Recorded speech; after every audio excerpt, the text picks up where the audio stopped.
यंत्रामध्ये किती पाऊस पडला त्याचा अंदाज घेऊन मग पुढचं वर्षभर किती शिबंदी ठेवायची गडावर त्याचा निर्णय महाराज घेत असत. हे नियोजन.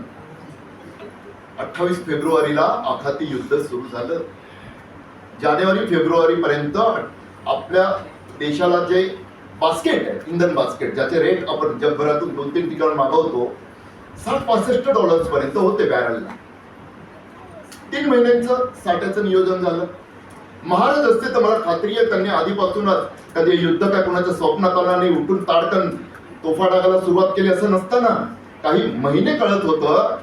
महाराजांनी मला खात्री आहे 3 महिने काय 3 वर्षाचं नियोजन करून ठेवलं असतं. आणि रशिया काय तर कुणाकडूनही हे राष्ट्र माझं आहे, कुणापुढे आम्ही मान झुकवणार नाही. त्या काळात ज्यांच्या गर्विष्ठ माना झुकवल्या राज्याभिषेकात, त्या महाराजांनी ते नियोजन नक्की केलं असतं. प्रजेची रयतेची काळजी नक्की घेतली असती. दुसरा स्वाभाविक इथे तरुण अनेक दिसतात. तरुण माझे मित्र मैत्रिणी. नीट 5 बळी गेले. मुळात छत्रपती शिवाजी महाराजांचे हे स्वराज्य असतं, त्यांना अभिप्रेत सुराज्य असतं, तर अशी हिंमत कुणाची झाली नसती जशी त्या काळी व्हायची. आणि जर कुणी तसं केलं जरी असतं तर शिक्षण मंत्रीच काय हो, त्या यंत्रणेतला कुठचाही कच्चा दुवा पुन्हा उद्याचा दिवस काळ कोठडीत डांबल्याशिवाय पाहू शकला नसता. आणि त्या 5 माझ्या तरुण मित्रांना स्वतःला संपवावं लागलं नसतं. हे अष्टावधान महाराजांचं नक्कीच असतं. पण का कुणाला ठाऊक, इतिहासातून प्रेरणा घेताना आजच्या वर्तमान संदर्भात आपण महाराज त्यांचं कर्तृत्व समजून घेण्यात कमी पडतो. हे घडताना आपल्याला दिसतं. एक आणखी पुढचं स्त्री अत्याचार.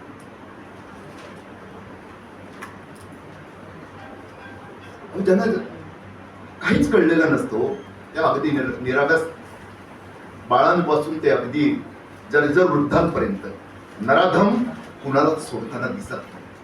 हळहळतो आपण, कॅन्डल मार्च काढतो आपण, इतर खूप काही करतो आपण. आणि त्या पलीकडे फार फार तर घरात टीव्ही पाहताना चर्चा करून गप्प बसतो. पुन्हा आपण तशा घटनेची वाट पाहतो. मग ते बदलापूरचं असो किंवा आत्ताच पुण्यात घडलेलं असो, लाज वाटते.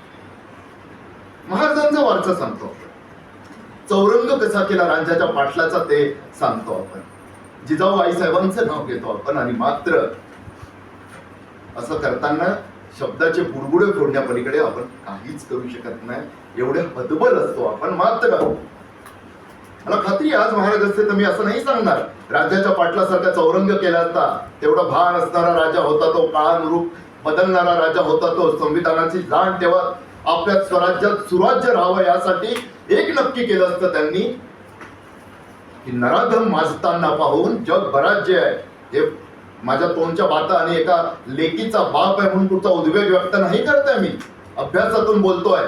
अमेरिकेतल्या 2, कॅलिफोर्निया आणि इतर 2 राज्यांमध्ये, ऑस्ट्रेलिया की आणखी अशा 5 देशांमध्ये युरोपियन, आशियाई आणि इतर जी शिक्षा आहे ती आहे अशा नराधम बलात्काऱ्यांच्या लिंग विच्छेदनाची, कॅस्ट्रेशन.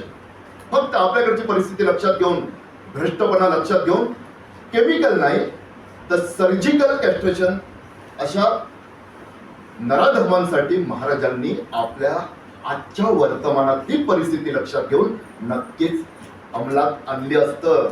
आपल्याकडे झाला नाही का तसा प्रयत्न? 2016ला एक थोडं पर्सनल होतं. मात्र माझी पत्नी सर्वोच्च न्यायालयात AOR आहे, ॲडव्होकेट ऑन रेकॉर्ड. त्यांनी त्यांच्या महिला वकिलांनी याचिका केली अशी मागणी करणार.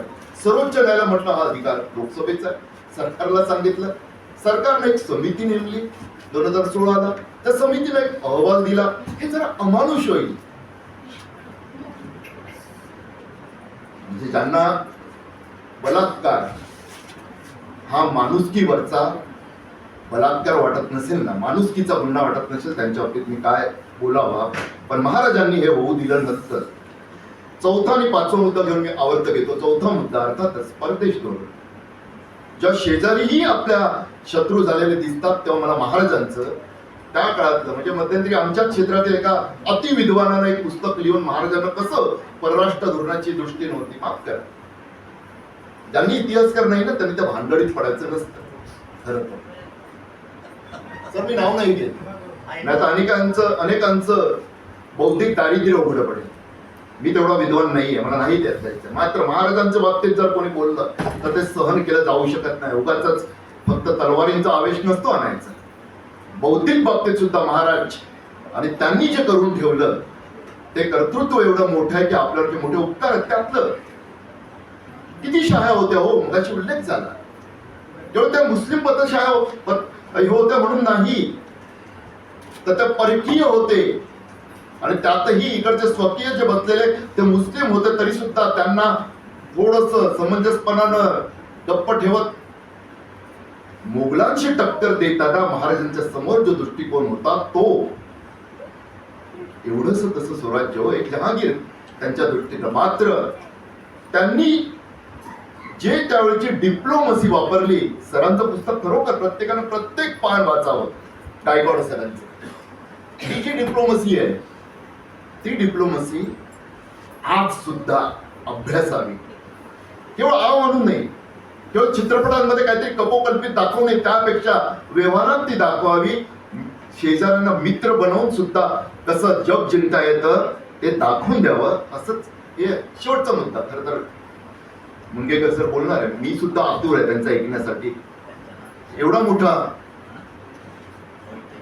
मोठा अभ्यासू जाणकार, रिझर्व्ह बँकेपासून सर्व अनुभव असलेला VC राहिलेले सर आहेत, ते अर्थव्यवस्थेवर बोलतील. मात्र आजच्या अवस्थेत